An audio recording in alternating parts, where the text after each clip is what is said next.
Cancer Healer Center, a new beginning. Pahalgam हल्ल्यातील दहशतवाद्यांना भारतीय लष्करानं घेरलं. दहशतवाद्यांचं ठिकाण लष्करानं शोधलं. भारतीय लष्कराकडून दहशतवाद्यांवर गोळीबार सुरू. सूत्रांची माहिती.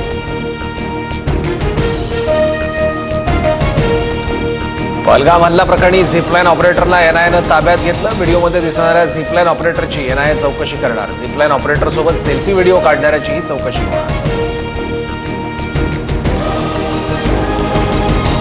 पाकिस्तानी लष्कराच्या कुरघोड्या थांबेना. सलग 5व्या दिवशी पाक लष्कराकडून सीमेवर गोळीबार. कुपवाडा आणि बारामुल्ला इथल्या नियंत्रण रेषेवर गोळीबार. भारतीय सैन्याकडून पाकिस्तानच्या लष्कराला चोख प्रत्युत्तर. पाकिस्तानचं हवाई क्षेत्र उद्यापर्यंत बंद राहणार. पाकिस्तानी वायुसेना अभ्यास करणार असल्याचा निर्णय. इतर देशातील विमानांना पाक हवाई क्षेत्रातून जाण्यास मनाई. युद्धासाठी आम्ही तयार. पाकिस्तानच्या संरक्षण मंत्री ख्वाजा आसिफचं मोठं वक्तव्य. दोन्ही देशांनी अणुबॉम्बचा वापर करू नये. ख्वाजा आसिफची प्रतिक्रिया.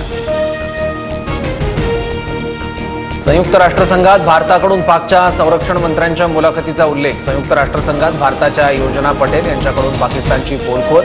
30 वर्ष दहशतवाद्यांना मदत पुरवल्याचं पाकिस्तानच्या ख्वाजा आसिफ यांचं वक्तव्य.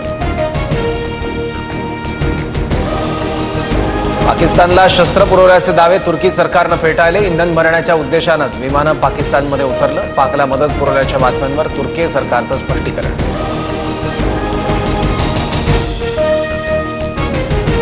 भारतीय टोल नाक्यांवरून भारतीय लष्कराची माहिती मिळवण्यासाठी आयएसआयचा प्रयत्न. भारतातील टोल नाक्यांवर फोन करून घेतली जाते लष्कराची माहिती. लष्कराची किती वाहनं टोल नाक्यावरून गेली याची विचारपूस.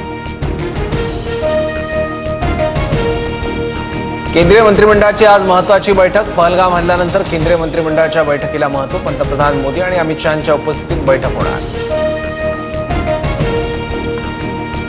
पहलगाम दहशतवादी हल्ल्याच्या पार्श्वभूमीवर विशेष अधिवेशन बोलवा. अतिरेकी कारवाईविरोधात आम्ही सरकारच्या पाठीशी. राहुल गांधींचं पंतप्रधान मोदींना पत्र. हिंदूंचं नाव विचारून मारण्याएवढा वेळ दहशतवाद्यांकडे होता का? विजय वडेट्टीवारांचं वक्तव्य. तर माझं वक्तव्य तोडून मोडून दाखवण्यात आलं. पीडित कुटुंबाला वेदना झाल्या असतील तर मी माफी मागतो. वडेट्टीवारांची प्रतिक्रिया.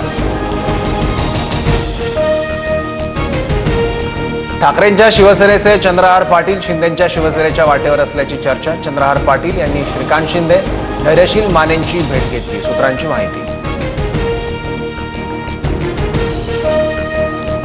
अहमदाबादमध्ये बेकायदेशीर झोपडपट्ट्यांवर मोठी कारवाई. शहर पोलीस आणि प्रशासनाद्वारे ऑपरेशन क्लीन चांडोला अंतर्गत कारवाई. कायदा आणि सुव्यवस्था राखण्यासाठी पोलिसांचा बंदोबस्त तैनात. कर्नाटकचे मुख्यमंत्री सिद्धरामय्या यांनी उगारला वरिष्ठ पोलीस अधिकाऱ्यावर हात. बेळगावमध्ये काँग्रेसच्या संविधान बचाव आंदोलन कार्यक्रमातील प्रकार. भाजपच्या महिला कार्यकर्त्यांनी गोंधळ घातल्यानं सिद्धरामय्या संतापले. आयपीएलमध्ये 14 वर्षीय वैभव सूर्यवंशीची 35 चेंडूत शतकी खेळी. वैभव ठरला आयपीएल स्पर्धेत सर्वात वेगवान शतक झळकावणारा भारतीय फलंदाज.